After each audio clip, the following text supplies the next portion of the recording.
বিবর লিখেছেন সমরেশ বসু। অধ্যায় 2। না, নেশা হওয়ার সম্ভাবনা যে নেই তা গ্লাসে চুমুক দিয়ে বোঝা গেল। আমি মাতাল হতে চাই না, কিন্তু একটা ঘোর ঘোর ভাব চাইছিলাম, আমেজ যাকে বলে, যার কোনো চিহ্নই এখন আর নেই। সন্ধ্যাবেলায় হুইস্কি বা নিতার জিন সব যেন গায়েব হয়ে গিয়েছে। এরকমটা ঠিক হওয়ার কথা নয় যে প্রায় 6-7 পেগ পেটে গেল, মিক্সও হলো, অথচ শরীরটা একেবারে খটখটে। আর এখানে এই মিডনাইট বারে হুইস্কিতে কোনো স্বাদই নেই।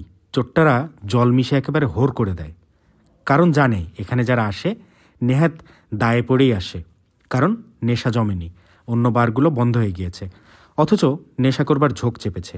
যতক্ষণ না হবে ততক্ষণ খেয়েই যাবে। অতএব পিলাও কর্পোরেশনকে পানি। অবশ্য অনেকে মেয়ে মানুষের খোঁজেও এখানে আসে, সেটাও একরকম দায়ে পড়ে আসাই বলতে হবে, কেননা কোথায় আবার এত রাত্রে মেয়ে মানুষের খোঁজে যাবে। যদিও রাজ্যের সব বুড়ি বেশ্যাগুলো পায়ের থেকে মাথা পর্যন্ত রং মেখে স্লিভলেস আটোখাটো জামা পরে সন্ধ্যের সময় থেকেই এক বোতল বিয়ার বা যা হোক একটা কিছু নিয়ে আইন বাঁচিয়ে চলতে হবে, তো তাই খদ্দেরের ছদ্মবেশেই এসে বসতে হয়, কারণ বার তো আর বেশ্যাবৃত্তির জায়গা নয়। তাছাড়া বেশ্যাবৃত্তি তো আবার এই মুলুকে বেআইনি। আহা, কৃপা করো মা, বেশ্যাবৃত্তি বেআইনি। তাই নিরোধের আইনে যাতে পড়তে না হয়, সবাইকে খদ্দের সেজে বসতে হয়। তারপর তোমরা খদ্দেররা কার টেবিলে কে বসছে, কে কাকে খাওয়াচ্ছে, চোখ ইশারায় ডেকে নিয়েছে, কত টাকায় রফা করেছ এবং কোথায় যাবে, তা আমার কান পেতে শোনার দরকার নেই। এরা বসে যায় এবং এদের মধ্যে থেকেই তখন খুঁজে নিতে হবে। তখন সেটা দায়ে পড়েই আসা হয়। বিশেষ করে যাদের আবার দেশি মেয়ে ভালো লাগে না, যারা শাড়ি টাড়ি পরে, সেই রকম মেয়ে যাদের ভালো লাগে না, মেম সাহেবের বাতিক, সে কালিই হোক আর ধলিই হোক, যে পাড়ার যে মুলুকের যে ধর্মেরই হোক, মোটের উপর ইংরেজিতে বকুনিওয়ালি মেম সাহেব তাকে হতে হবে। তবু মেম সাহেব তো, তারা আগে আসে এখানে।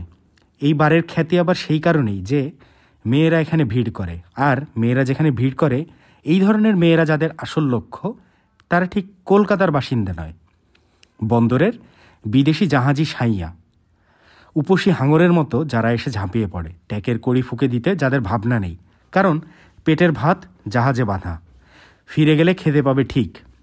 তাদের যেখানে ভিড় সেখানে কর্পোরেশনের জলে একটু মদ মিশবে, এ তো জানা কথা। তবে এখানে শুধু বুড়িদের ভিড় সেটা বললে ঠিক হবে না। দেখলেই বোঝা যায় ছুরিরা কারো না কারো বগলে গলে গিয়েছে, কিংবা কেউ কেউ আগেভাগেই শিকার ধরে কেটে পড়েছে। যদিও কে যে শিকার তা জানি না, যার পকেটের টাকা তাকেই বরাবর শিকার বলে আসা হয়েছে। আমি তা মানি না, কারণ টাকা দিয়ে যারা মেয়ে ধরে সে কেন শিকারী নয় বুঝতে পারি না। সে বেটা বুড়ো হাবড়া, ঘাগি, রুগী সবই হতে পারে, অথচ দুর্নামের ভাগটা মেয়েদের বেলায়। আমার মনে হয়েছে এখানে অল্প বয়সী একটু দেখতে ভালো জোয়ান মেয়ে পাতে পড়তে পায় না, টেবিলে এসে বসতে না বসতেই হাপিস। কোনো কোনো দিন তো মারামারি লেগে যায়, চেয়ার ছোড়াছুড়ি পর্যন্ত গড়ায়, পুলিশকে ডাকতে হয়। তারপর খোকন গুড বয়ের মতো চলে যায় হাজতে, লে হালুয়া। তবু বেশ্যারাই শিকারী আর খদ্দেরা সব শিকার। আহা বাছারে, এই সম্পর্কটাই বাজারে চালু আছে। আমার উপায় ছিল না, নিতার অ্যাপার্টমেন্ট থেকে পায়ে হেঁটে কাছাকাছির মধ্যে এই মধ্যরাত্রি শুডিখানাটাই ছিল, তাই এসেছি। এবং বোধহয় এখানকার গোলমালের জন্যই আরও খারাপ লাগছে, নেশা ধরছে না। মিউজিক আর গান সবসময়ই চলছে, জোড়ায় জোড়ায় দল বেঁধে সব নাচছে, আর সেই একই গান, the sun is already gleaming on the cactus. এ গান কেন শুডিখানায়, বা এ গানটা নিতারই বা কেন প্রিয় তা জানি না। নয়তো মাই লাভ মাই ডিয়ারেস্ট লাভ এর সঙ্গে হাততালি আর টুইস্ট। আমার এইসব এখন ঠিক ভালো লাগছে না। সেই গোয়ানিজ মেয়েটি, এখানে যে মেয়েটাকে আমার সবচেয়ে বেশি ভালো লাগে, কালো কিন্তু চেহারাটা দারুণ, এক কথায় কড়া মাল, সেই মেয়েটা সম্ভবত ওর আজকে রাতের রফা করে ফেলা লোকটার সঙ্গে নাচতে নাচতেই আমাকে কয়েকবার হাতছানি দিয়েছে, হেসেছে, যার অর্থ তোমাকে দেখতে পেয়েছি, এইরকম একটা সম্ভাষণ। এবং আমিও সেই রকমভাবে হাত তুলে হেসেছি। ঠিক আছে, চালিয়ে যাও। তবু নেশা জমছিল না বলেই ওকে পাবার মতো বা ডেকে একটু খাওয়াবার মতো ইচ্ছে হচ্ছিল না। এখানে আসা মানেই একটু হুল্লোড়বাজি করা, এবং হুল্লোড়বাজি করতে এলে ওই মেয়েটাকে না পেলেই আমার মেজাজ খারাপ হয়ে ওঠে, এটা মেয়েটাও জানে। তাই বোধহয় একটু সান্ত্বনাও আমাকে দিতে চাইল। কিন্তু সত্যি বলতে কি, নেশা তো জমছেই না, তার উপর আমি বেশ ক্লান্তি বোধ করছি, যেন গড়াতে ইচ্ছা করছে, হাই উঠছে, চোখে ঘুম ঘুম ভাব, যেটা মোটেই নেশা বা আমেজ নয়। অথচ মাত্র তো 10:30 বাজে। এই সময় একেবারে বিছানা নেওয়ার মতো অবস্থা তো কোনো দিনই হয় না। না, কেটে পড়া যাক, বাড়ি গিয়ে শুয়ে পড়ি। তাছাড়া একটা মোটা ঠোঁট রোগা মেয়ে বুক উঁচিয়ে যেভাবে তাকাচ্ছে, টেবিলে উঠে এলেই এক পাত্তর কোনো না কোনোভাবে গেড়িয়ে ছাড়বে। তার আগেই ওঠা ভালো। কেননা গোয়ানিজ মেয়েটা হলে তবু একটা কথা ছিল, নেশা জমাবার চেষ্টা করে দেখা যেত। আর ওই মেয়েটা যার মুখের দিকে তাকালেই মনে হয় একটু একটু শরীরে যা তাপ আছে তাও ভুস হয়ে যাবে, তাকে কাছে আসার সুযোগ না দেওয়াই ভালো। হাত তুলে বেয়ারাকে ইশারায় ডেকে বিল দিতে বললাম। বেয়ারাকে ছুটতে হলো না, ওর উর্দির পকেটেই বিল ছিল। যদিও জানাই ছিল 2 পাত্তর খেয়েছি, অর্থাৎ 2 পেগ। জলের মাপটা তার মধ্যে ধরতে হবে, কতটা তা অবশ্যই জানি না। অতএব দামটা দিয়ে উঠবার আগে আর একবার মোটা ঠোঁটওয়ালির দিকে ফিরে তাকালাম এবং যা ভেবেছিলাম ঠিক তাই, চোখাচোখি হতেই একটু হাসলো। হুস, দাঁতগুলো উঁচু, নকল নাকি তাই বা কে জানে। ঠোঁট নাড়লো যেন আমাকে গুড নাইট জানালো, যার অর্থ মনে মনে হয়তো বলছে, ওরে শুয়োরের বাচ্চা, কেটে পড়লি, একটা পেগ বাগাতে পারলাম না। আমি একটু ঠোঁট নাড়াবার ভঙ্গি করলাম, মনে মনে বললাম, শালুক চিনেছে। দারোয়ান দরজা খুলল, সেলাম ঠুকলো, যার অর্থটা হলো শিকেটা আধুলিটা যদি আমার হাত দিয়ে বেরোয়। বেরোবে না জানা কথাই, তাই সেলামের জবাব দূরে থাক, দেখতে না পাওয়াটাই হচ্ছে সবচেয়ে বড় সাহেবী ঢং। যদিও কেন জানি না কাঁধের কাছটা তবু একটু কুচকে যায়। আর আমি যেন পরিষ্কার শুনতে পাই দারোয়ানটা আমার দিকে তাকিয়ে কুকুরের হাসিটা হায়নার হাসিতে বেঁকিয়ে বেঁকিয়ে মনে মনে বলছে, শালা ফোকটকা সাব, হোটেল মে দারু পিনে আয়া। মনে মনে শুনলাম এবং আমিও মনে মনে বললাম, হ্যাঁ রে গাড়ল দালাল, দালাল মানে পিম্প, ওইসব আমার জানা আছে। বলে ঘাড়ে ছোট্ট একটা ঝাঁকুনি দিয়ে রাস্তায় এসে দাঁড়ালাম। না, এখন এখানে ট্যাক্সির কোনো অভাবই নেই, প্রচুর আসছে যাচ্ছে। এমনিতেও মিটারে মাথায় আলো জেলে অপেক্ষা করছে, অনেকটা ওই ঠোঁটমোটা মেয়েটার মতো, বেকার বেশ্যার অপেক্ষা যাকে বলা যায়। কারণ জানে এখান থেকে ভালো খদ্দের পাওয়া যাবে, কিছু উপরি রোজগারের ব্যবস্থা হওয়া খুবই স্বাভাবিক। চাই কি তেমন মাতাল হলে পকেট উজাড় করে সব ঝেড়ে দিয়ে কোথাও শুইয়ে দিলেই হবে। শীত তা মন্দ নয়, অথচ এই শীতটুকু লাগবার কথা নয়, গা বেশ গরমই থাকবার কথা। কিন্তু কোথায়? আমার শরীরে যেন তেজ নেই, তাপ নেই। কি হলো কে জানে। একটা ট্যাক্সির হাতল ধরে দরজা খুলে ভিতরে বসলাম। ড্রাইভার জিজ্ঞেস করলো কোথায় যেতে চাই। আমি সাউথ উচ্চারণ করলাম। খুশি হয়নি লোকটা, বোঝাই গেল, কারণ মাতাল নই, সঙ্গে মেয়ে মানুষ নেই। নিশ্চয়ই মনে মনে বলছে, শালা কিসমতই খারাপ। কিন্তু ওটাকে নিতা নাকি? একটা মেয়েকে দেখে হঠাৎ তাই মনে হলো এবং সঙ্গে সঙ্গেই মনে পড়ে গেল নিতা ওর ঘরে মৃত পড়ে আছে। ওকে এখন এখানে দেখতে পাওয়াটা অসম্ভব। কে জানে ঝিটা এতক্ষণে এসেছে কিনা। এসে থাকলেও নিশ্চয়ই ঘরে ঢুকতে পারিনি, চাবির ফুটো দিয়ে নিশ্চয়ই উকি মেরে দেখবার চেষ্টা করছে। যেহেতু ঘরের আলো আমি অফ করিনি, তাই ফুটো দিয়ে হয়তো চোখেও পড়েছে নিতা খালি গায়ে উপুড় হয়ে শুয়ে আছে। আচ্ছা, কোমরের কাপড়টা ঠিক ছিল তো? আমি তো আর টেনে টুনে দিয়ে আসিনি, সেসব খেয়াল আমার ছিল না। যদিও কোমর অবধি কাপড় টানা থাকলেও ঝি যা ভেবেছে, না থাকলেও তাই ভেবেছে যে দিদিমণি আজ হয়তো খুব মাতামাতি করেছে, তাই এলিয়ে পড়ে আছে। আর সঙ্গে সঙ্গে ভাববার চেষ্টা করেছে কে এসেছিল। এইসব ভাবতে ভাবতে নিশ্চয়ই কলিং বেল টিপছে। বাইরে দাঁড়িয়ে সে নিজেই শব্দ শুনেছে, অথচ কোনো সাড়া শব্দ না পেয়ে আবার ফুটো দিয়ে উকি মেরে দেখছে দিদিমণি যেমন শুয়ে থাকার কথা তেমনি শুয়ে আছে, একটুও নড়াচড়া নেই। তারপর জানি না বাবা, মরা মানুষ অনেকক্ষণ বাদে বেঁচে উঠেছে এরকম তো কখনো শোনা যায় না। সেই যে একটা লোক মরে যাবার পর পোড়াতে নিয়ে গিয়ে শ্মশানে বেঁচে গিয়েছিল, দার্জিলিংয়ে না কোথায়, সেও তো আবার খুনেরই ব্যাপার। কি যেন বলে, এক চাঞ্চল্যকর মামলা হয়েছিল, সেরকম হয়ে যাবার চান্স নেই তো। কেননা এখন আবার বেঁচে উঠলে ফ্যাসাদ আছে, সত্যি সত্যি খুনের দায়ে পড়ে যাব। অথচ না, সত্যি কি যে বলি, আমি এখন প্রায় ভুলেই যেতে বসেছি যে নিতাকে নিজের হাতেই মেরে ফেলেছি। যদিও আমার নিজের ধারণা পাকা খুনির মতো আমি অনেককেই মনে মনে মেরেছি, যার হিসেব করাই দায়, যে হিসেবের মধ্যে আমার বাবা পর্যন্ত বাদ যায় না। তবু সত্যি নিতাকে আমার এখন পরিষ্কারই মনে পড়ছে। না, ঠান্ডা বাতাস আসছে, কাজটা তুলে দিই। একটা অদ্ভুত স্বপ্ন আমি সপ্তাহ দুয়েক আগেই দেখেছিলাম, যার কোনো মাথামুন্ডই আমি বুঝতে পারিনি, এবং সেটা যে আসলে আমার নিজের কোনো ব্যাপারই নয়, সেই ঘটনাটা আমি স্বপ্নে দেখেছিলাম। আমি দেখেছিলাম নকশা কাটা লোহার রেলিংয়ের একটা পুকুর, পিচের রাস্তার ধারেই সেই পুকুরটা, যার চারপাশে কী ছিল সেটা ঠিক স্মরণ করতে পারছি না। যদ্দূর মনে হয় শ্যাওলা ধরা দেয়াল ছিল, পুরনো বাড়ির দেওয়াল হতে পারে, তাতে সেকালের বাড়ির মতো জানালাও ছিল, আমার মনে পড়ছে না। যাই হোক, রেলিং ঘেরা থাকলেও রাস্তার ফুটপাতের ওপর দিয়েই সিঁড়ি নিচে নেমে গিয়েছে, এবং একদা হয়তো লোহার গেট ছিল, যেটা তখন অর্থাৎ আমার স্বপ্নের সময়ে আর ছিল না। যদিও তখন দিনের বেলা, যেন কিছুক্ষণ আগেই বৃষ্টি হয়ে গিয়েছে, রাস্তাটা ভেজা ভেজা, আকাশটা কালো কালো, রাস্তায় তেমন লোকজন নেই, অথচ সেটা একটা শহর। কোন শহর তা কিছুতেই বুঝতে পারিনি, এখনও পারি না। আমি কোথা থেকেই বা এসেছিলাম, কেনই বা ওই সময়ে ওই পুকুরের ধারে গিয়েছিলাম তাও আমি জানি না, যে কারণে স্বপ্ন মানেই উৎকৃষ্ট গাঁজা বলে আমার ধারণা। আমি সেই পুকুর ধারে নিচের সিঁড়িতে দেখেছিলাম একটা খালিগা ভিখিরির মতো লোক লাঠি দিয়ে জল খোঁজাচ্ছে। কি আছে দেখবার জন্য আমিও উকি দিয়েছিলাম, এবং জলটা এত পরিষ্কার, ঠিক যেন কাচের চেয়েও পরিষ্কার তলাটা দেখা যাচ্ছিল। যে জন্য আমি দেখেছিলাম একটা ফর্সা মেয়ে জলের তলায় ডুবে রয়েছে। মেয়েটার গায়ে কিছুই ছিল না, সে উপুড় হয়ে পড়েছিল। স্বপ্নে ছাড়া এমনটা কি সম্ভব যে একটা মরা শরীর জলের তলায় ডুবে থাকবে? আবার তা একেই বোধহয় স্ফটিক স্বচ্ছ জল বলে, সেটা দেখাও যাবে। বলিহারি স্বপ্ন বাবা। কে জানে সেদিন পেটে কি পরিমাণ দ্রব্য সম্ভার ছিল। যদ্দূর মনে পড়ে, লোকটা লাঠি দিয়ে খুঁচিয়ে জলে ডোবা সবটা তুলতে চাইছিল, এবং আমি কেন তার পাশে বসে পড়েছিলাম হাতের লাঠিটা নিয়ে আমিও মৃতদেহটা তুলতে চাইছিলাম, তার কোনো কারণই জানি না। সেই ভিখিরির মতো লোকটা বা মরা মেয়েটা কেউ যে আমার পরিচিত নয় তাতে কোনো সন্দেহ নেই। যখন ওভাবে দেখছিলাম তখনই হঠাৎ একটা পুলিশ ভ্যান আসতে দেখেছিলাম দূর থেকে, এবং দেখেই লাঠিটা ফেলে পিচের রাস্তা পেরিয়ে একটা কাঁচা রাস্তা ধরে চোঁচা দৌড় মেরেছিলাম। দু একবার পেছনে ফিরে তাকিয়েও দেখেছিলাম ভ্যানটা পুকুরের সামনেই দাঁড়িয়েছিল। পুলিশ নেমে এসেছিল, তাদের সঙ্গে একটা কুকুর। তারা কি যেন জিজ্ঞেস করেছিল সেই ভিখিরির মতো লোকটাকে। লোকটা আমাকে আঙ্গুল দিয়ে দেখিয়ে দিয়েছিল, আর সঙ্গে সঙ্গে পুলিশ আমার দিকে দৌড়তে আরম্ভ করেছিল। পুলিশের থেকেও অনেক তাড়াতাড়ি কুকুরটা আমার পিছনে ধাওয়া করেছিল। আমাকে ধরবে করতেই স্বপন পারাবারের খেয়া খচ করে ঠেকে গিয়েছিল। ঘুম ভেঙে গিয়েছিল, এবং বেশ কয়েক সেকেন্ড লেগেছিল যাতে আমি বুঝতে পেরেছিলাম ওটা একটা স্বপ্ন। বুকটা সত্যি আমার ধকধক করছিল। ঘরের চারদিকটা একবার দেখেছিলাম, বিছানাটা হাত দিয়ে দেখেছিলাম, আবার ধপাস করে শুয়ে পড়েছিলাম। যাক বাবা, তাহলে সত্যি নয়। ওই সেই একই কথা, আজকাল তো আবার সবই সায়েন্টিফিক। কে জানে এই স্বপ্নের মধ্যেও সেরকম কিছু আছে কিনা।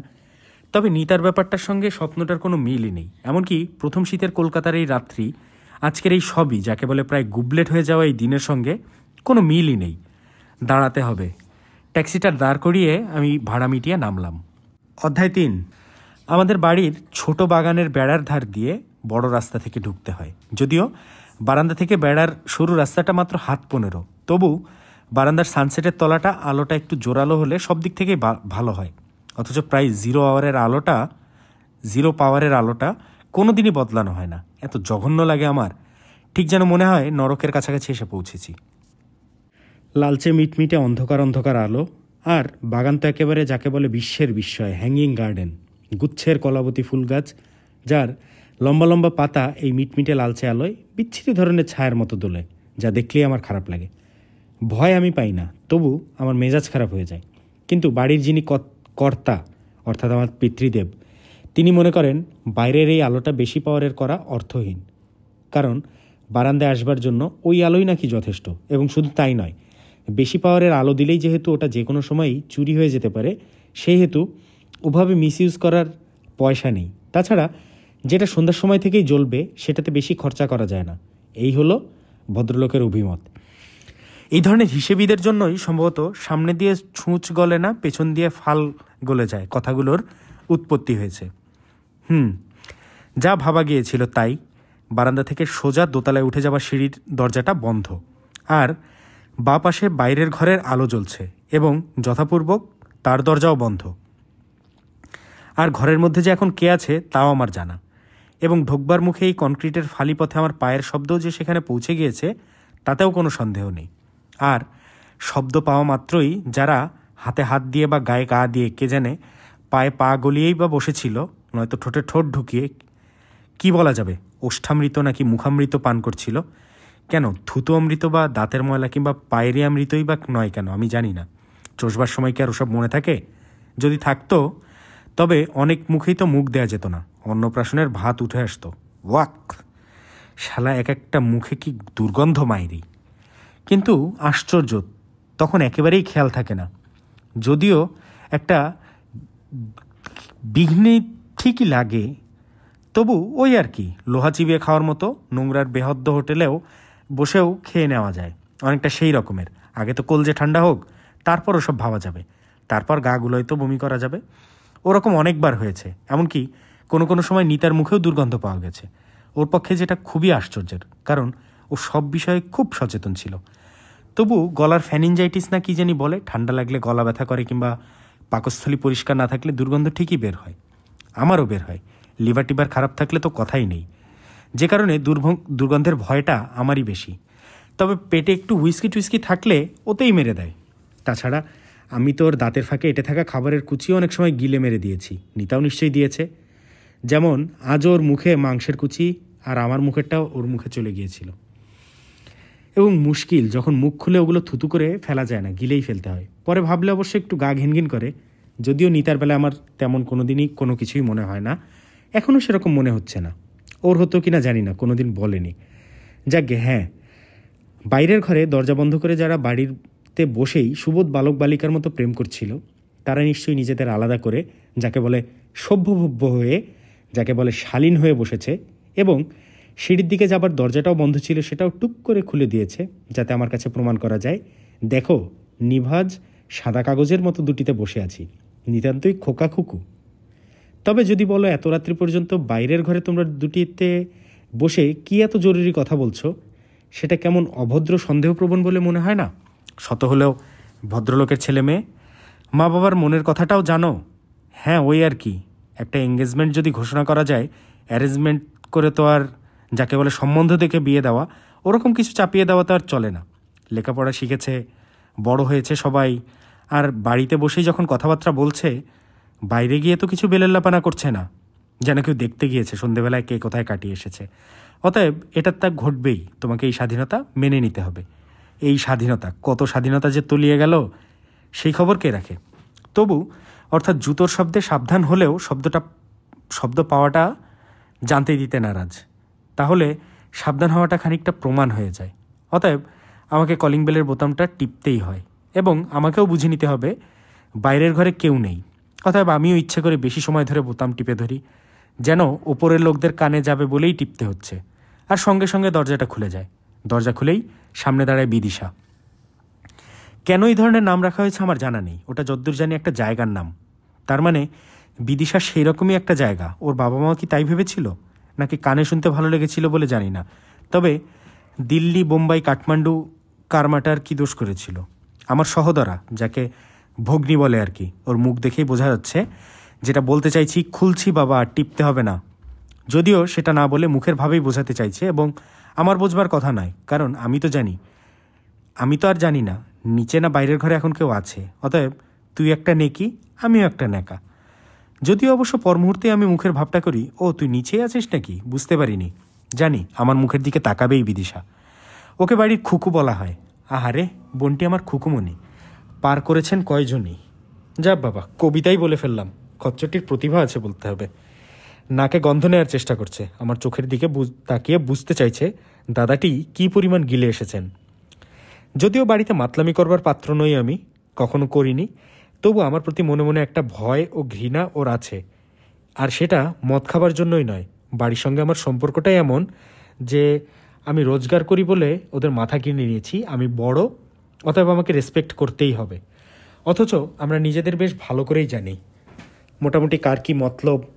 যেসব মতলবগুলো অধিকাংশই হলো কেউ কারো কড়ি ধারে না, সবাই বুজরুকি, যে যার নিজেরটা বুঝে নেবার তালে আছে। চালিয়ে যাও বাবা, মরুক গেছাই বয়েই গেছে, কার ঝাড়ে কে বাঁশ কাটে, এমনিভাবে বললে যেরকম বুঝায় তবু যেমনটা হতে হয়। আমি জ্যেষ্ঠ ভ্রাতা ও কনিষ্ঠা ভগ্নী, এই ধরনের ওপরের তাপ্পিগুলো সব বজায় আছে। তুমি কার, কে তোমার, এসব ভগবত বাক্য বোঝা হয়ে গিয়েছে বাবা। দুনিয়াদারি ফক্কিকার সবাই বুঝে নিয়েছি, তবে কেউই সেটা খোলাখুলি দেখায় না, যদিও মনে মনে সবাই জানে। তার উপরে আমার মতো যদি বড়ই ভাবিত বা অতীব দায়িত্বশীল, ঘরে নয় বাইরে, নইলে ছলনাটা বজায় রাখা যায় না। ভাবভঙ্গিগুলো বজায় রাখা যায়, কিংবা কিছুটা দুর্মুখ বলে নিজেকে প্রমাণ করা যায়, তাহলে তুমি একটা উৎকৃষ্ট বদ বলে গণ্য হতে পারো, যে কারণে সবাই তোমাকে ভয় করবে, ঘৃণা আরও বেশি। কারণ একটু বেশি খোলাখুলি হয়ে যেতে হয়। তাতে অবশ্য সুবিধাটা এই, কেউ বিশেষ ঘাঁটাবার সাহস পায় না, নিজের কোট বজায় থাকে, আর অনেক ফালতু সুযোগ নেওয়া যায়। কারণ সত্যি বলতে কি, কারোর জন্য আমার তেমন দুঃখ টুক্ষ হয় না। যেরকম অনেকের দেখা যায় বা শোনা যায়, আমার জন্য অন্য কারোর হয় বলে আমি বিশ্বাস করি না। শালুক আমি চিনি। মোট কথা হলো গিয়ে সংসার টংসারের রূপটা আমার ভালো লাগে না, যাকে বলে পরিবার, ফ্যামিলি। কারণ ওসব কাকে বলে আমি বুঝি না। ঘরে ঢুকতেই যেটা প্রথম লক্ষণীয় সেটা হলো বংশবৎ কুকুরের মতো হাসি। কুকুর যে হাসে তাতে কোনো সন্দেহ নেই। ওর লেজ নাড়তে নাড়তে প্রায়ই আমার বয়সী একটা লোক উঠে দাঁড়ালো। এই লোকটা অর্থাৎ বর্তমানে যে বিদিশার প্রেমিক, কত নম্বর সেটা ঠিক বলতে পারবো না, কারণ বিদিশার সঙ্গে বেশি রাত অবধি গল্প করার অধিকার খালি এই লোকটিই পায়নি, আরও কয়েকজন পেয়েছে। এই হিসেবটা অবশ্য বাড়ির হিসেবের কথা বলছি, যাকে বলা যায় পিতামাতার অনুমত্তানুসারে। কেননা এই সন্ধেবেলাতেই কার সঙ্গে কোথায় ঘুরে এসেছে কে জানে, হয়তো এই লোকটিকেও ধাপ্পা মেরেছে। এখন অনুমত্তানুসারে এত রাত্রি অবধি রেলা করার সুযোগ পেয়েছে, কারণ এটি নিশ্চয়ই সমাজে নাম করা যায় পিতৃদেবের বন্ধুস্থানীয় এমন কোনো ভদ্রলোকের ছেলে, চাকরিটিও মন্দ করে না। অতএব সে আমাকে বলে উঠল, এই যে দাদা ফিরলেন।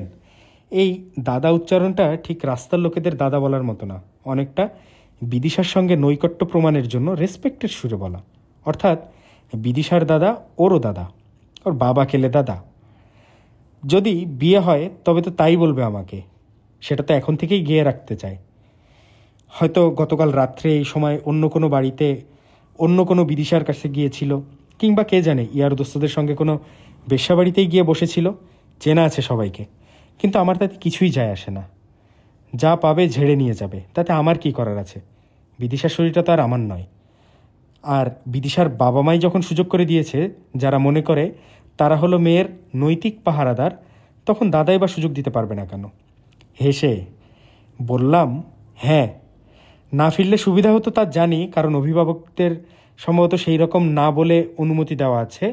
মোটামুটি আমি রোজ যে সময় ফিরে থাকি সেই সময় পর্যন্তই নিচে বসে কথা বলা যাবে। আর এখন আমি বাড়ি ফেরা মানেই বেরুনো নয়, এবং এই ধরনের ন্যাকার মতো কথা সবাই বলে থাকে, অন্তত যাতে কিছু একটা কথা বলা যায়। বিশেষ করে যেখানে যে লোকটা সব থেকে অপ্রয়োজনীয়, যার সঙ্গে কথা বলা দূরে থাক, যার মুখটাও সারাদিনে একবার মনে পড়েছে কিনা সন্দেহ, যে লোকটির কথা মনের কোথাও ছিল না। একমাত্র কোনো কারণে যদি সন্দেহ হয়ে থাকে এই বুঝি বাড়ি আসছি, তাহলে আজকের মতো লীলা খেলার সাঙ্গ।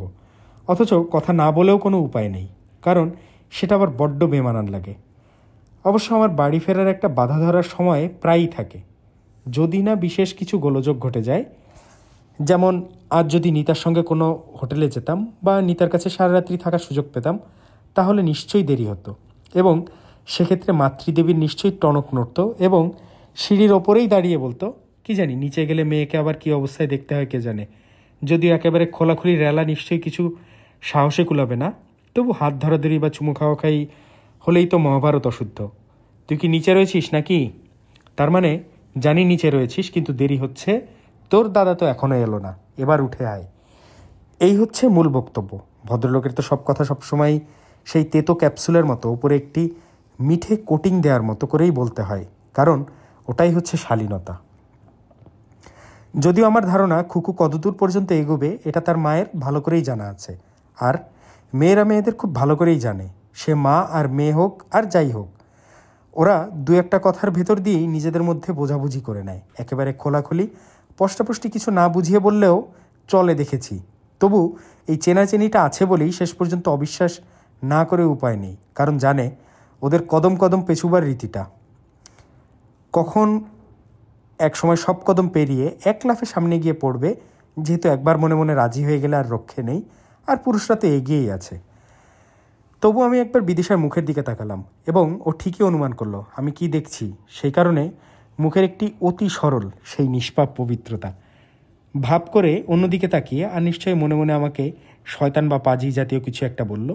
কে জানে তার চেয়েও খারাপ কিছু কিনা, হয়তো থুতুই দিয়ে দিল আমার মুখে। তখন লোকটা নাম মনে পড়েও পড়ছে না, যাকে আবার বলল, এইমাত্র আপনার কথা হচ্ছিল, আপনার আসতে আবার দেরি হবে কিনা। সত্যি মায়েরি? কেন? ওপর থেকে ডাক পড়েছিল বুঝি? আমি হাত তুলে ঘড়ি দেখলাম, 11টা বাজতে 5। প্রায় এ সময়ই তো ফিরি, 20-25 মিনিট দেরি হয়েছে হয়তো। বললাম, খুব দেরি হয়নি তো, বসুন। বলতে বলতে আমি সিঁড়ির দরজার দিকে এগোলাম, এবং বসুন বলাটা ভদ্রতার মধ্যে পড়ে। তৎসহ হাসি হাসি ভাবটা, যদিও বসুন বলা কেন, ও দৌড়ে রাস্তায় গিয়ে গাড়ি চাপা পড়লেও আমার কিছু যায় আসে না। ওর অস্তিত্বের প্রায় কোনো অনুভূতিই আমার নেই। তবু এরকম মিথ্যে কথাই তো সবসময় বলি। তাছাড়া তুমি যে এখন যাবে না বা আর একজন তোমাকে যেতে দেবে না তাও আমি জানি। আর সেটাই তো, ওহ কি গভীর প্রেম! প্রেমটা প্রাণটা শ্মশান হয়ে গেল মায়েরি। আমি বসুন বলাতেই যেন তাড়া লেগে গেল। বলল, না আর বসবো না, অনেক রাত হয়ে গেছে, তবে গোল্লায় যাও শালা। মনে মনে বললেও নেহাত একবার ঘাড় ফিরিয়ে তাকাবার ভঙ্গি করে আমি সিঁড়ি দিয়ে উঠতে আরম্ভ করলাম। আমি আর বিদিশা ছাড়া এই বাড়িতে আর যে 3টি ছেলে মেয়ে আছে তারা এতক্ষণে শুয়ে পড়েছে নিশ্চয়ই, কারণ এই সময়ের মধ্যে তারা তাই করে। সবাই ভবিষ্যতের আমি আর বিদিশা। যদিও ছেলেবেলায় অনেক কিছু মনে হয়, যেমন গান্ধী বা রবীন্দ্রনাথ বা বিদ্যাসাগর বা বিবেকানন্দ, সবাই ওরকম একটা কিছু হয়ে উঠবে, কারণ আমাদের সবাইকেই ছেলেবেলায় ওই রকম একটা কিছু হয়ে ওঠার জন্যই তালিম দেওয়া হতো, এখনও হয়। এবং আচ্ছা, সবাই যদি তাই হয়ে উঠতো, গোটা দেশ জুড়ে সব ছেলেরই যদি কোটি কোটি প্রতিভাবান আর মেয়েরা সবাই যদি সরোজিনী নাইডু বা শ্রী শ্রী মা সারদা হতো, তাহলে ব্যাপারটা কীরকম দাঁড়াতো? দাঁড়াতো বোধহয় এই যে ছেলেদের আর বোধহয় রোজগারের কথা ভাবতে হতো না, মেয়েদের আর বরের কথা ভাবতে হতো না। যেই জন্য ছেলেবেলা থেকে এত তালিম, সে সবই তো তখন হাতের মুঠোয় এসে যেত। আহা, ভাবো একবার গোটা ভারতবর্ষের ছবিটা। এখন যেমন কথায় কথায় বলা হয়ে থাকে রবীন্দ্রনাথের ভারতবর্ষ, বিবেকানন্দের ভারতবর্ষ, গান্ধীজির ভারতবর্ষ, অর্থাৎ অনেকটা আক্ষেপ করেই যেন বলা হয় নতুন ভারতবর্ষ যাদের হাতে তৈরি হয়ে উঠছে সেই ভারতবর্ষের এহেন দুর্দশা। দুর্দশা কোথায়? বেশ তো চলছে বাবা। এফিসিয়েন্ট মন্ত্রিসভার ভারতবর্ষ, ফিল্ম স্টারদের ভারতবর্ষ, ডেমোক্রেটিক জনতার ভারতবর্ষ। ডেমোক্রেটিক ইয়ার কি নয়? বেশি এদিক ওদিক করলে এমন মুভমেন্ট করব, পার্লামেন্ট কাঁপিয়ে দেব, অ্যাসেম্বলি ঝুলিয়ে দেব। আমাদের সব অধিকার আছে। তখন সেই ভারতবর্ষের ঘরে বাইরে, রাস্তাঘাটে, হোটেলে, রেস্তোরাঁয়, পান সিগারেটের দোকানে সর্বত্র প্রতিভাবান মনীষা আর বিদুষীতে গিজগিজ করছে। আচ্ছা, তখন আবার কি দলাদলি মারামারি হতো না? যারা রবীন্দ্রনাথ তারা বলল রবীন্দ্রনাথের ভারতবর্ষ, যারা গান্ধী তারা বলল না গান্ধীজির ভারতবর্ষ। এতক্ষণে নতুন করে পেটের দ্রব্যগুণ চাগিয়ে উঠল কি না কে জানে। নইলে এইসব কথা এখন মাথায় আসছে কেন? বেশ তো আছে ভারতবর্ষ, আমরাও তো বেশ আছি বাবা। এখন না হয় ভারতবর্ষটা আমাদেরই। মোট কথা আমরা ভাই বোনেরাও ঠিকই আছি। ড্রেন, পাইপ, প্যান্ট, কচি ঠোঁটে সিগারেট, কাঁচা শরীরে আটখাট ছোট ফ্রক, টুইস্ট এবং ভবিষ্যতের দিলদরিয়া স্বপ্ন বিলকুল ঠিক আছে। ঘুষের মালকড়িটি নিয়ে এসে রুবি দত্তের আঁচলে চাবির গোছা বাঁধা থাকুক, যাতে পেছনের দরজা খোলা যায়। ঠিক কামাল করে দেব। তাছাড়া ভাই বোনদের আমি কতটুকুই বা চিনি, কতক্ষণই বা দেখতে পাই, ওদের সঙ্গে আমার কতটুকুই বা পরিচয়, ওরাই বা আমাকে কতটুকু চেনে, কারণ ওদের সঙ্গে আমার সম্পর্কটাই বাকি। তার চেয়ে চোখ বুঝলে অফিসের বস, ঘুষ দেওয়ার পার্টি এবং বারের বেয়ারা এবং মেয়েদের মুখ আমার অনেক আগে মনে পড়ে। ওরা ওদের নিয়ে আছে, আমি আমাকে নিয়ে আছি। আমরা কেউ কাউকে চিনি না, কারণ ওরাও চোখ বুঝলে অন্য কিছুই দেখতে পায়। আমি সেখানে কোথাও নেই। থাকলে যে অনেক ঝামেলা হতো কোনো সন্দেহ নেই। সিঁড়ি দিয়ে উঠে প্রথম ঘরটাই বলতে গেলে আমার একার থাকার জন্য, এবং প্রথম ঘরটাই আমার জন্য নির্দিষ্ট হওয়ার কারণ আর কিছুই নয়। যত সম্ভব বাইরের দিকে আমাকে রাখাই যুক্তিযুক্ত মনে করেছে গৃহকর্তা ও গৃহকর্ত্রী। কারণ আমি কখন ফিরবো না ফিরবো তার কোনো ঠিক ঠিকানা প্রায়ই থাকে না। পারিবারিক নানান ব্যাপার, কী ব্যাপার আমি অত সব জানি না।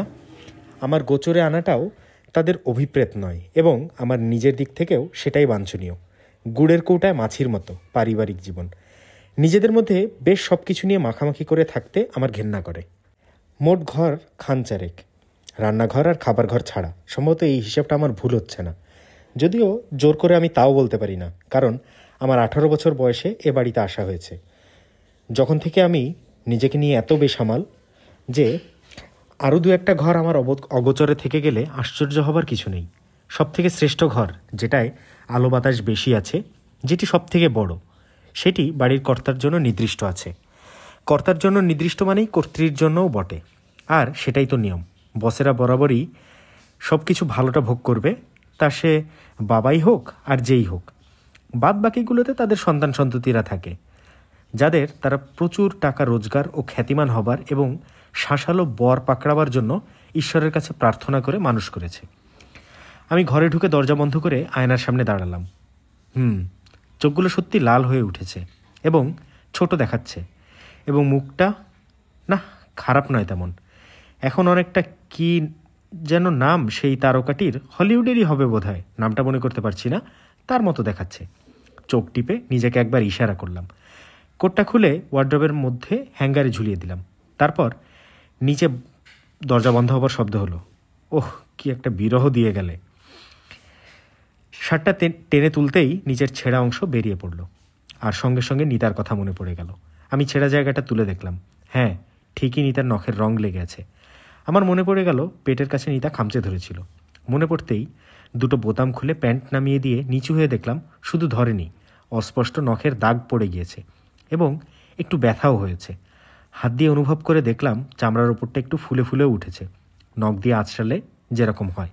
আর নখ দিয়ে আঁচড়াবার সময় হয়তো এমনও হতে পারে যে টেরিলেনের একাত্রা সুতোর ফুপড়ি ওর নখে লেগে রয়েছে, কারণ ওর নখগুলো ছোট ছিল না, সুন্দর করবার জন্য বেশ বড় বড়ই রাখত, যত সুন্দর তত ধারালো, যাতে মাংস অবধি তুলে নেওয়া যায়। সৌন্দর্যের তত্ত্বটা সেই রকম কিনা আমি জানি না। অতএব পুলিশের চোখে যদি সেটা ধরা পড়বেই, যদি থেকে থাকে তাহলে ধরেই নেবে যে মেরেছে তার গায়ে টেরিলিনের জামা ছিল বা শাড়ি।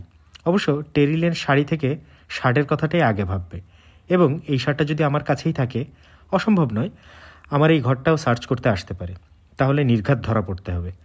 তৎক্ষণাৎ শার্টটা খুলে আমি দলা পাকিয়ে ফেললাম, বিছানার তলায় ঢুকে দিলাম। পরে, অর্থাৎ আজ রাত্রেই এটাকে একেবারে নষ্ট করে ফেলতে হবে। সেটা যেন করতে পারি সেই ব্যবস্থা করার কথা মনে করতে হবে। ভাগ্যিস এসব কথা আমার মনে পড়ে যাচ্ছে, তাই রক্ষে। দূর, খুনের এত ঝামেলা। তবু খুনিরা যারা খুন করবে ভেবে করে, তারা এত ফ্যাচাং পোহায় কী করে?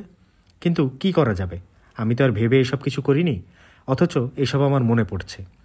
যেন অনেকটা দৌড়ে বাসে উঠে ভিড়ের মধ্যে একটা লোকের পা মারিয়ে দেওয়ার মতো, অনিচ্ছাবশত, তবু যেন অপরাধ করে ফেলেছি, এবং তার জন্য তাড়াতাড়ি নিজেকে সাবধান করে নেওয়া। আর যাতে অপরাধটা, এটা অপরাধ কিনা জানি না, ভিড় হলে পা মারিয়ে তো যাবেই, আমারও যেতে পারতো। যেমন নিতা আমাকে মেরে ফেললেও কিছু বলার ছিল না, যেন গোপন করা যায়। তার জন্য খুবই কায়দা কানুন করে ক্ষমা চেয়ে নেওয়া, যাক মিটে গেল, সেইভাবেই সব মিটিয়ে ফেলতে হবে। এক্ষেত্রে অবশ্য এরকম ক্ষমা চেয়ে নয়, অন্যভাবে সবই গোপন করে ফেলতে হবে। প্যান্ট শার্ট সব খুলে ফেলে একবার আড়মোড়া ভাঙবার জন্য গোটা শরীরটাকে আঁকিয়ে বাঁকিয়ে আয়নায় নিজেকে আরেকবার দেখলাম, আর সেই মুহূর্তে আমার গাটা গুলিয়ে উঠল। কিন্তু গুলিয়ে উঠবার তো কিছু নেই, কারণ নেশাই জমেনি। অতএব মদ খেয়ে বমি করার অবস্থা আমার হয়নি, তবু গাটা গুলিয়ে উঠল। শুধু তাই নয়, মাথাটা বো করে যেন একবার পাক খেয়ে গেল, যেটা প্রায় অবশ্য হয়। যেটা প্রেশার না উইকনেস সঠিক জানি না, কিন্তু এখন এরকম হবে কেন? এমন নয় যে একেবারে খালি পেটে আছি। নিতার রাতের খাবার মাংসের কিছু পরিমাণ তো আমার পেটেই ঢুকেছে। তবু হ্যাঁ, মুখে যেন খানিকটা জলজলই কাটছে। আমি গলায় একটা হাত আর পেটে একটা হাত রেখে স্থির হয়ে দাঁড়ালাম। আশ্চর্য, আমার শীতও করছে না। একটু সামলে নেবার জন্যই যেন অনেকটা চুপি চুপি স্থির হয়ে দাঁড়িয়ে রইলাম, এবং ঢোক গিলে গিলে জলকাটা ভাবটা সামলে নিতে লাগলাম। আর আস্তে আস্তে মনে হলো আবার সব ঠিক হয়ে আসছে। জানি না কুচকৃমির দৌরাত্ম্যটা কি আবার বেড়েছে কিনা, যেগুলো আমার পেটে প্রায় মৌরসিপাটটাই গেড়েছে, সময় মতো ঠিক চাকার দিয়ে ওঠে। অথচ তবু আয়নার সামনে আমার নিজেকে মন্দ লাগলো না দেখতে। আস্তে আস্তে সরে গিয়ে পায়জামাটা বের করে নিয়ে যেন পড়ে যাব, এমনিভাবে যাকে বলে খুব সাবধানে পায়ের মধ্য দিয়ে গলিয়ে পড়লাম। একটা জামাও চাপালাম। আসলে শরীরটা বেশি নড়াচড়া পছন্দ করছে না বোধহয়, একটু চুপচাপ থাকতে চাইছে। যদিও বাথরুমে একবার আমাকে যেতেই হবে, কারণ ঘাড়ে মাথায় একটু জল না দিলে চলবে না মনে হচ্ছে। আর সেরকম বুঝলে গলায় আঙুল দিয়ে পেটটাকে খালি করে ফেলতে হবে। কি জানি, বলা যায় না, বারে মালের সঙ্গে কিছু মিশিয়ে দিয়েছিল কিনা, কিংবা কর্পোরেশনের জলের মধ্যেই হয়তো কিছু ছিল। এখন আমি সাবধান হয়ে গিয়েছি, আর তাড়াতাড়ি নয়, আস্তে আস্তে এগিয়ে দরজা খুললাম। আর খুলেই দেখলাম শ্রীমতী অনুসুয়া দেবী দাঁড়িয়ে, যার একমাত্র দাবি হলো তিনি আমাকে গর্ভে ধারণ করেছেন। ভগবান জানে মায়েরি কিসের দাবি এবং কে সেই দিব্যি দিয়েছিল। আমি তা বা তুলসী নিয়ে হলপ করে বলতে পারি আমি এর কিছুই জানতাম না। দেখলেই বোঝা যায় অনুসুয়া দেবী ক্লান্ত, বড় বড় চোখে ব্যথার ছায়া, একটু বা বিরক্তি। তারপর জানি না সেখানে কোনো উদ্বেগের ছাপ আছে কিনা। আপাত দৃষ্টিতে যে শান্ত মাতৃমূর্তি দেখা যাচ্ছে, জানি তার মধ্যে অনেক অভিযোগ, অনুযোগ ইত্যাদি সব চাপা পড়ে রয়েছে, যেগুলো ব্যক্ত করার ইচ্ছে থাকলেও জানে সময় বা সুযোগ নেই, বা সময় সুযোগ থাকলেও আরেকজনের তা গ্রাহ্য করার মতো অবস্থা নয়। অনুসূয়া দেবী এগিয়ে এসে প্রথমেই জিজ্ঞেস করলেন, ডক্টর বাগচিকে ফোন করেছিলি? কি বললেন? সত্যি বলতে কি, কথাটা শুনলাম তাই এখন আমার মনে পড়ল যে আজ ডক্টর বাগচিকে অনুসূয়া দেবীর স্বামী সম্পর্কে একটি খবর দেওয়ার কথা ছিল। ও ওষুধ বদলানো হবে কি না এই সংবাদটা নেবার ছিল, অথচ কথাটা আমার একবারের জন্যও মনে পড়েনি এবং কোনো দিনই মনে পড়ে না। এটা জেনেও বারে বারেই কেন এই সব দায়িত্ব যে আমাকে দেওয়া হয় আমি বুঝতে পারি না। যেন তুমি ভুলেই যাও আর যাই করো, তোমার মনে থাকুক বা না থাকুক, তোমাকে আমরা এই বিষয়ে সবসময়ই বলে যাব, কারণ এটা তোমার কর্তব্য এবং কর্তব্য থেকে তোমার বিচ্যুতি যাতে না ঘটে সেটাও আমাদের দেখা উচিত। অতএব আমার যা মুখে এলো তাই বললাম। হ্যাঁ, যা খবর দেওয়ার কথা ছিল, কিন্তু অফিসে গিয়েই দেখি ইমিডিয়েটলি বাইরে একটা কাজের জন্য যাবার অর্ডার হয়েছে। চেয়ারে পর্যন্ত বসতে পাইনি। এমন তাড়াহুড়োর ব্যাপার যে তারপরে আমার আর মনেই ছিল না। অবশ্য এটা সত্যি কথাই যে কথাটা এখন নিছক মিথ্যে বললেও ওরকম আমাকে মাঝে মাঝে যেতে হয়, কারণ আমার চাকরিটাই সেরকম। প্রায় সারা পশ্চিমবঙ্গব্যাপী যে কোনো জেলাতেই চলে যেতে হতে পারে। অবশ্য বেশি দূরে গেলে হয়তো কিছু সময় নোটিশ পাওয়া যায়, কিন্তু কলকাতার মধ্যে 24 পরগনা বা হুগলি 20-25 মাইলের মধ্যে হলে সঙ্গে সঙ্গেই চলে যেতে হতে পারে। তাই মিথ্যে বললেও সত্যের সঙ্গে তার একটা যোগাযোগ আছে, যাতে আমার মায়ের পক্ষে তার প্রতিবাদ করা সম্ভব নয়। প্রতিবাদী বলতে হয়, কারণ আমি জানি এই ধরনের বাজে কথা অকপটে আমি এত বলেছি এবং সেগুলো সবই যে মিথ্যে তা মায়ের পক্ষে একেবারেই না বোঝার কোনো কারণই নেই। যদিও বুঝে প্রতিবাদ করার উপায় নেই, যেহেতু উভয় পক্ষই জানে তাতে ব্যাপারটা খুব সুবিধের হবে না। অতএব মা মনে মনে ভাবেন, হারামজাদা, তবু তোকে ছাড়বো না, তোকে দিয়ে আমি এই কাজ করাবই, কারণ ছেলে হিসেবে তুমি বাধ্য সংসারের সব কিছু দেখাশোনা করার। আর ছেলে ভাবে তোমার স্বামী শাহেনশাহ ঘরে বসে বসে 10 রকম ব্যাধিতে ভুগবেন আর আমাকে রোজ রোজ ডাক্তারের কাছে জ্যেষ্ঠ পুত্রের কর্তব্য করতে যেতে হবে, সেগুড়ে বালি।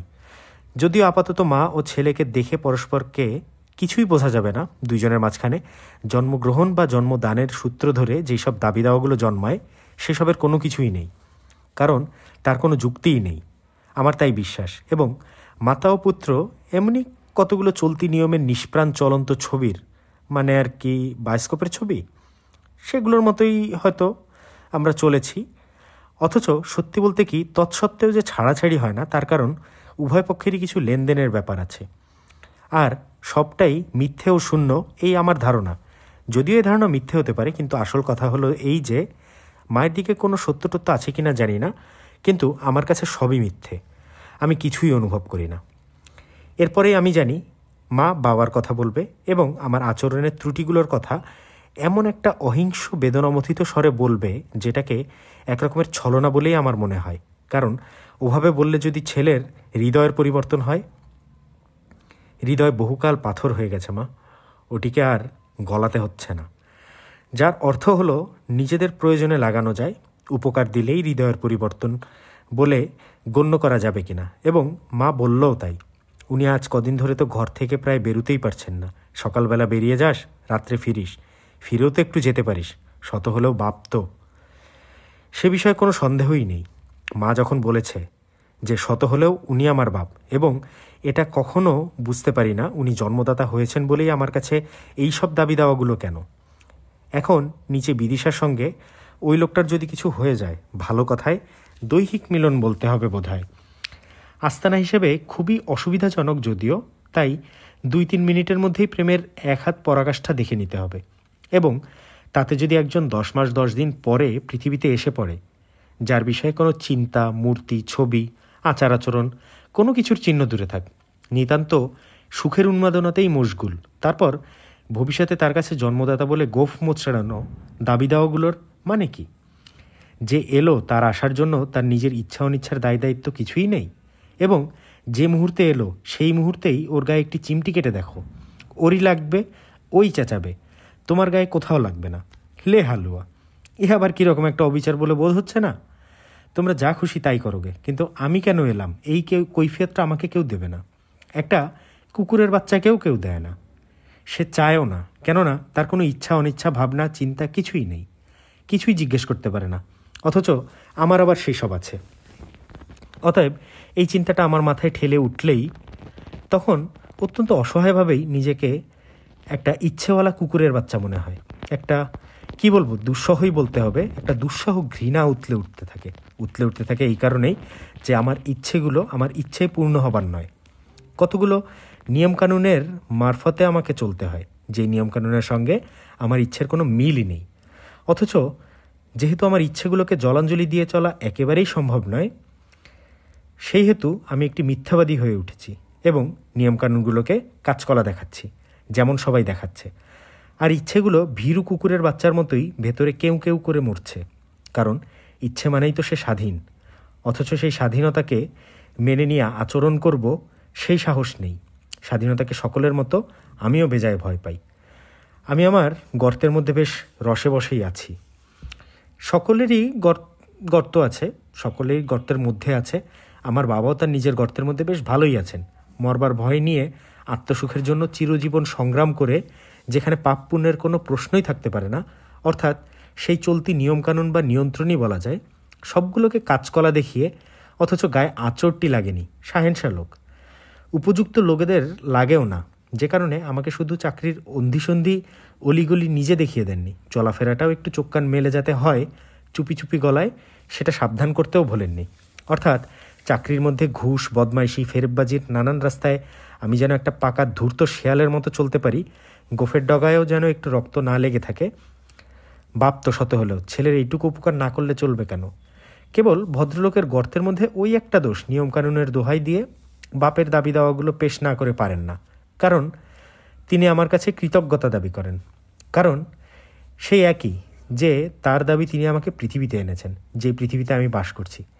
ওহো, কি অপূর্ব জায়গা! আমার গোটা জীবনটাই আজ এই সময় পর্যন্ত তারই প্রমাণ। এবং যদি এখন জিজ্ঞেস করি, বেশ করেছেন, কিন্তু কেন, তাহলেই রাগের চোটে কথা বলা বন্ধ হয়ে যাবে, কিংবা চিৎকার করেই উঠবেন, you devil, you dare to ask. অথবা এর থেকেও খারাপ কিছু, বেরিয়ে যা শুয়োরের বাচ্চা আমার সামনে থেকে। এবং তা গেলেই আমার যাওয়া হয় না, আমি যে এসে পড়েছি। আর এই দাবি দেওয়ার পেছনে যে নৈতিক যুক্তিগুলো আছে, সেগুলো তিনি আমাকে খাইয়ে পরে মানুষ করিয়েছেন, অর্থাৎ ছেলেবেলায় বাঁচিয়ে রেখেছেন। ওর নিজের ইচ্ছেগুলো, জামাকাপড় পরা, ইচ্ছে মতো জামাকাপড় পরানো, খাবার, শিক্ষা সব কিছু দিয়ে, সেটাও নিজের ইচ্ছা এবং বাসনা চরিতার্থ করার জন্যই, যতদিন আমার ইচ্ছে অনিচ্ছাগুলো জেগে ওঠেনি। হ্যাঁ, বলা যায় মেরে ফেলেননি কেন, হয়তো ফেলতেন, কিন্তু বাঁচিয়ে রাখতে পেরেছেন, তাই রেখেছেন। তখন যদি জানতেন আমি ঠিক আপনার ইচ্ছা অনিচ্ছার দাস হব না, তাহলে কে জানে আপনার খুন করার সাহস হয়তো হতো। কিন্তু আর সকলের মতো আপনি ইচ্ছা চরিতার্থ করতেই বেশ মনোযোগী হয়েছিলেন, কারণ এই ব্যাপারেও পশুরাও আপনার মতোই করে থাকে। কারণ সত্যি বলতে কি, রোজগার যত প্রাকৃতিক ব্যাপারের মতোই ওটা নিজের তাগিদেই করেছেন। যেমন কার্যকারণ জ্ঞান না থাকা সত্ত্বেও রাস্তার কুকুর তার বাচ্চাগুলোকে চাটে আর মুখে নিয়ে আশ্রয়ে ঢোকায়, কারণ ওটা প্রবৃত্তি, খিদে পেলে খাওয়ার মতোই। যদি না পারতেন, তাহলে এই দেশের হাজার হাজার বাচ্চার মতো আমিও কুকুরের বাচ্চার মতো রাস্তায় রাস্তায় ভিক্ষে করে বেড়াতাম। অকালেই পটল তুলতাম, অনাথ আশ্রমে জায়গা হতো, কিংবা অভাবের তাড়নায় বা আপনার বদমেজাজের একটা থাপ্পড়েই মানবলীলা সংবরণ করতে হতো। মোট কথা, ওই দাবি দাওয়াগুলোর কোনো ভিত্তি নেই। এখন আমি যখন নিজের অনিচ্ছায় এই পৃথিবীতে উপস্থিত, তখন আমার ইচ্ছাই আমাকে চালাবে। যদিও সেই ইচ্ছার স্বাধীনতাকে প্রকাশ করতে ভয় পাই বলে আমি একটা গর্তে গিয়ে আশ্রয় নিয়েছি এবং বেশ মিথ্যে কথা বলে সকলের সঙ্গেই দিব্যি কাটিয়ে দিচ্ছি।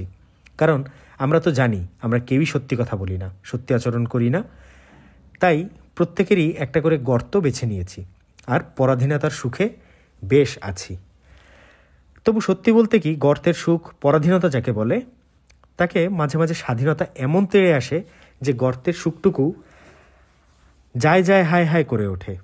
যেমন কিনা একজন পকেটমারকে ধরে সবাই মিলে যখন রক্তাক্ত করে আর আমি তার প্রতিবাদ করি, কারণ ওতে পকেটমারের অপরাধের সুরাহা হবে না, ওটা আইনও নয়, অক্ষম ক্রোধের, কি বলবো, জিঘাংসা মাত্র। তাহলেও পারে না আমাকেও রক্তাক্ত করে ছেড়ে দেয়, কারণ আমি স্বাধীনভাবে সত্যি বলে ফেলেছি, আইনের হাতে ছেড়ে দিতে বলেছি।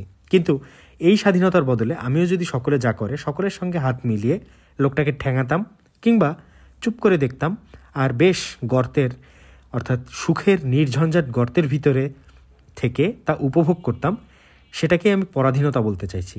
অর্থাৎ যা অন্যায়, অবিচার, ভুল আর মিথ্যা, যা আমাদের জীবনের চারপাশে শিকড় গেড়ে বসে আছে, যে কোনো দিকে চোখ তুলে তাকালেই তা দেখা যায়, এইসব মেনে নিয়ে থাকাটাই গর্তের সুখে থাকা, পরাধীনতা যাকে বলে। আর এর বিরুদ্ধে স্বাধীনতা আমাকে ঠেলে দিতে চায়, যাকে আমি বলতে চাই তেড়ে আসে। এবং এই তেড়ে আসাটা নিজেই অনেক সময় জানতে পারি না, যে কারণে বলতে হয় নিজেকেই বোধহয় ঠিক চিনি না, জানি না। কেননা যেমন ধরা যাক, আমার পরাধীনতা এবং গর্তের সুখের মধ্যে প্রায় মধ্যমণির মতোই তো নিতা ছিল, যাকে বলে গর্তের সুখের মধ্যমণি। স্বাধীনতাই তাকে হঠাৎ মেরে ফেলল। দিব্যি দুজনে মিথ্যে বলে মিথ্যে নিয়ে দিন কাটিয়ে দিচ্ছিলাম, যেটাকে বোধহয় আপোষ বা কি জানি একই অ্যাডজাস্টমেন্ট বলে কিনা, এই সব করে কাটিয়ে দিচ্ছিলাম। তুমিও যা আমিও তা, এইরকম চিন্তা করি বেশ মানিয়ে গুছিয়ে যাচ্ছিলাম। কিন্তু আপোষহীন স্বাধীনতা, যাকে বলে একেবারে আচমকা কনুয়ে ভর করে বসলো, নিতার গলায় চেপে বসলো, যার মানে আমি আমার গর্তের বাইরে চলে এসেছিলাম। কেননা ও নিতা, ওর সঙ্গে এত ছলনা মিথ্যা উভয় পক্ষেই ঠিক সহ্য করা যাচ্ছিল না, যে কারণে পরাধীনতার আপোষ রইল না। জীবনে আর কখনো এরকম গর্তের বাইরে আসেনি, ঠিক যেই কারণে তাড়াতাড়ি আবার ভেতরে লুকাবার তালে আছি। ঢোক ঢোক শালা, পালা পালা জলদি, এইভাবে বলছে, আর খুনের সব চিহ্ন নিশ্চিহ্ন করার কথা ভাবতে হচ্ছে। জানি না একবার বাইরে বেরিয়ে পড়লে আর ভিতরে যাওয়া যায় কিনা। কিন্তু সত্যি স্বাধীনতা একদিক থেকে অতি কুৎসিত। যদিও নিতা মরার পর সেই কি যে বলে একটা প্রশান্তি না কি, একটা অগাধ শান্তি বোধ করছি। কিন্তু যাই হোক, আমি এখন গর্তে, এবং গর্তের ভেতর থেকেই আপাতত অনুসূয়া দেবীকে গর্তের ভাষাতেই বললাম, আজ রাতে আর দেখা করব না, কাল অফিসে বেরোবার আগে একবার যাব না জানি, কারণ আমি যখন যাব মনে করব তার আগেই জিপের হর্ন শোনা যাবে, তখন আমাকে ছুটেই বেরিয়ে যেতে হবে। আর এখন এমন একটা মুখের ভাব করলাম যেন মদটাত খেয়ে এসেছি, এই অবস্থা আমি পিতৃদেবের কাছে আমাকে যেতে বলল না। দেখলাম অনুসূয়া দেবীর কাছে সেটা কাজে লাগলো। আসলে যাওয়াটা তো বড় কথা নয়, যাওয়ার ইচ্ছে আছে সেটাই বড় কথা, অর্থাৎ হাতে আছি, এই জাতীয় একটা সান্ত্বনা। এবং সেই সঙ্গেই এখন না যেতে চাওয়ার সুমতিও একটা মস্ত বড় কথা। শালুক চিনেছে। মা সরে গেল, আমি সোজা বাথরুমের দিকে গেলাম, এবং বাথরুমে ঢুকেই উৎকট দুর্গন্ধে আমার গা গুলোনো শরীর আরও গুলিয়ে উঠল। যার কারণটাও আমার জানা, যে জগদীন্দ্রনাথ অর্থাৎ পিতৃদেব বাথরুমে এসেছিলেন, এই দুর্গন্ধের বৈশিষ্ট্যটা তারই, অথচ জল ঢেলে দিয়ে যাননি। পারতেন কিনা জানি না, পারলেও তিনি দেবেন না, তিনি কর্তা। কেন তোমরা ঢেলে দিতে পারো না, যেন এমন একটা ভাব। অথচ অপারগ হলেও কাউকে বলতে দোষ কী, বা না এলেই বা ক্ষতি কী? ভাবতে ভাবতেই এই পুরনো ঘটনায় আমি ঝেঁঝে চিৎকার করে উঠলাম, বাথরুমে কে এসেছিল, কে? এত জোরে চিৎকার করলাম যে বিদিশা সবে নিচে থেকে উপরে আসছিল, ও ছুটে এলো। আর চাকরটা কোথায় ছিল জানি না, সে আরও আগে ছুটে এলো এবং বলল, বাবা এসেছিলেন। রাগে এবং ঘৃণায় একই মুহূর্তে একটা অসুস্থতা বোধে আমি আগের মতোই চিৎকার করে উঠলাম, এসেছিলেন তো জল ঢেলে দিতে, কি হয়েছিল? দুর্গন্ধে বাড়ি ছেলে পালিয়ে যাবার জোগাড়, বেড প্যান আছে কি করতে? ইতিমধ্যে চাকরটা বালতি বালতি জল ঢালতে আরম্ভ করেছে, এবং বিদিশা অর্থাৎ যার কিনা শেষ চুমুর আবেশটা বোধ হয় মাটিই হয়ে গেল, মনে মনে নিশ্চয়ই ছোট লোক ইতর ইত্যাদি বলে গালাগালও দিচ্ছে আমায়। আমার দিকে একবার তাকিয়ে যেন চুপ করতে বলতে চাইল আমাকে, এবং যেন আমার ব্যবহারে খুবই অবাক হচ্ছে, বিরক্ত হচ্ছে, এরকম একটা ভাব করে মুখ ফিরিয়ে আস্তে আস্তে চলে গেল। গোটা বাড়িটা যেন ভূতের বাড়ির মতো একেবারে নিশ্চুপ। কি বলবো, যেন দম বন্ধ করে রয়েছে মনে হলো। কোথাও কোনো সাড়া শব্দ নেই। চাকরটা বেরিয়ে যেতেই দড়াম করে দরজাটা বন্ধ করে দিলাম, দিয়ে সেখানেই দাঁড়িয়ে রইলাম, এবং পিতৃদেবের মুখখানি পরিষ্কার দেখতে পেলাম। বিছানায় শোয়া, গম্ভীর থমথমে মুখ। আসলে এখন খুনির চেয়েও ভীষণ হয়ে উঠেছেন মনে মনে। বোধহয় এই মুহূর্তেই কেউ আমার কাটামুন্ডুটা হাতে নিয়ে যেতে পারলে তাকে পুরস্কার দিয়ে দিতে পারেন। আলাউদ্দিনের কাছে খিজিরের কাটামুন্ডু। মনে মনে যা বলছেন বুঝতেই পারছি। চোখ দিয়ে রাগের চোটে জলও বেরিয়ে পড়ে, তাহলেও আশ্চর্যের কিছু নেই। আর মায়ের অবস্থাও প্রায় তথৈবচ, যদিও বাবার মতো ঠিক অতটা ভয়ঙ্কর নয়, তাহলেও উপায় থাকলে সামনে এসে আমাকে একটু ধমক ধমক করতে পারলে ভালো লাগতো।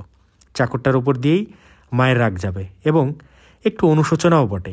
যদি জানা থাকতো স্বামী গিয়েছিলেন বাথরুমে, তাহলে নিজেই একটা ব্যবস্থা করতে পারতেন।